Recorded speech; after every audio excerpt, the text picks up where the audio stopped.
Yang kedua adalah relation extend di dalam use case. Jadi relation extend di dalam skenario penggunaan atau di dalam use case itu digunakan ketika terdapat suatu fungsionalitas tambahan yang opsional, yang hanya terjadi dalam situasi tertentu pada suatu skenario penggunaan. Jadi ada extend, extend itu ditambah ya, diperlebar begitu. Ada use case yang diperlebar. Contoh ya, contoh sederhana dari kasus extend. Ada dua use case, yaitu membuat pesanan dan menggunakan kode diskon.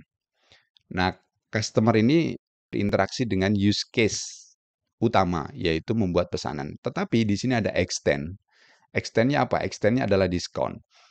Nah, di dalam kasus ini ada langkah tambahan atau extend tadi itu untuk menggunakan kode diskon. Ya, nah ini adalah contoh dari penggunaan use case. Jadi apa namanya? Setelah membuat pesanan itu, pelanggan bisa untuk menggunakan kode diskon atau tidak juga menggunakan kode diskon. Ya, jadi ini apa namanya? Mencakup langkah-langkah untuk memilih produk dan mengisi informasi pengiriman, tetapi terdapat kasus di mana pelanggan dapat menggunakan kode diskon. Bisa tidak si pengguna itu atau customer tersebut tidak mengambil kode diskon? Bisa saja, maka dia disebut dengan extend.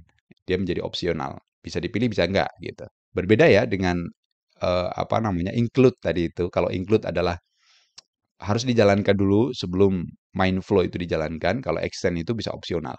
Kita lihat contoh yang lebih kompleks di dalam penggunaan extend. Nah, ini contoh di dalam online shopping ya.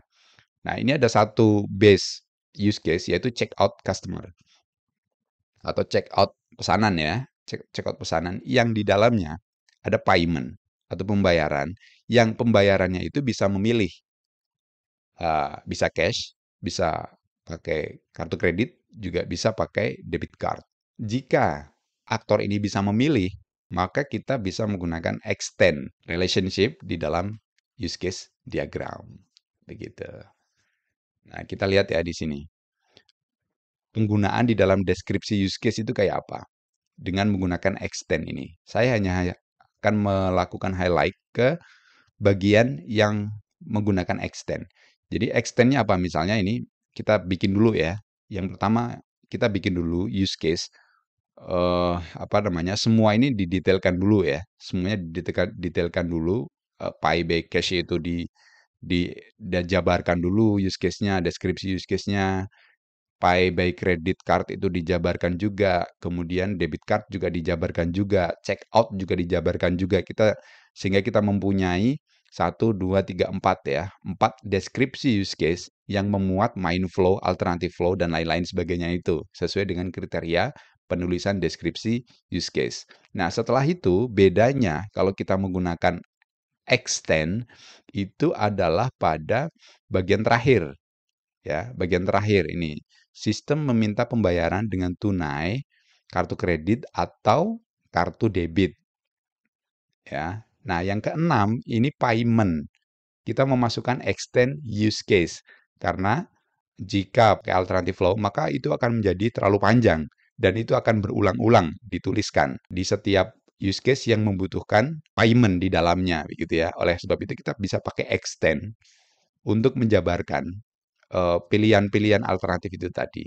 Nah, cara penulisannya gimana? Cara penulisannya adalah menggunakan payment begini ya, payment begini, extend use case. Jadi, kita sudah menjadi tahu bahwa ada 3 alternatif payment yang bisa dipilih oleh user, yang detail dari payment itu bisa kita lihat, bisa kita baca di dalam deskripsi use case yang berbeda, begitu. Gitu ya. Jadi bedanya tadi kalau kalau apa namanya include itu ada di atas, kalau extend itu ada di bagian setelah keterangan pemilihan opsi itu tadi.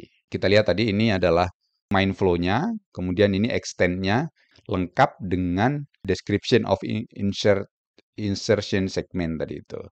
Memilih pembayaran dengan tunai, sistem meminta pelanggan untuk menyetor uang tunai, dan lain sebagainya ya, sistem mencetak total yang harus dibayar, pembayaran tunai dan kembalian pada struk dan lain-lain lah ya.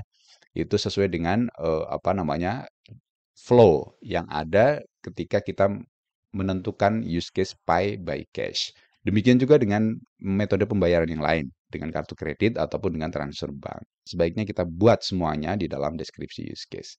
Oke, itu. Kemudian yang terakhir adalah latihan.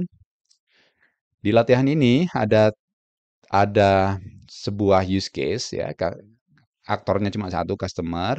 Ada 3 use case yang ini dihubungkan dengan extend dan dengan include ya. Jadi ini membuat pesanan, include-nya adalah login, kemudian extend-nya itu adalah menggunakan kode diskon. Jadi yang perlu Anda lakukan adalah yang pertama, membuat deskripsi main use case-nya. Jadi membuat pesanan ini dibuat deskripsinya. Kemudian yang kedua, buat deskripsi include use case-nya. Include berarti login ya. Login itu dibuat deskripsinya.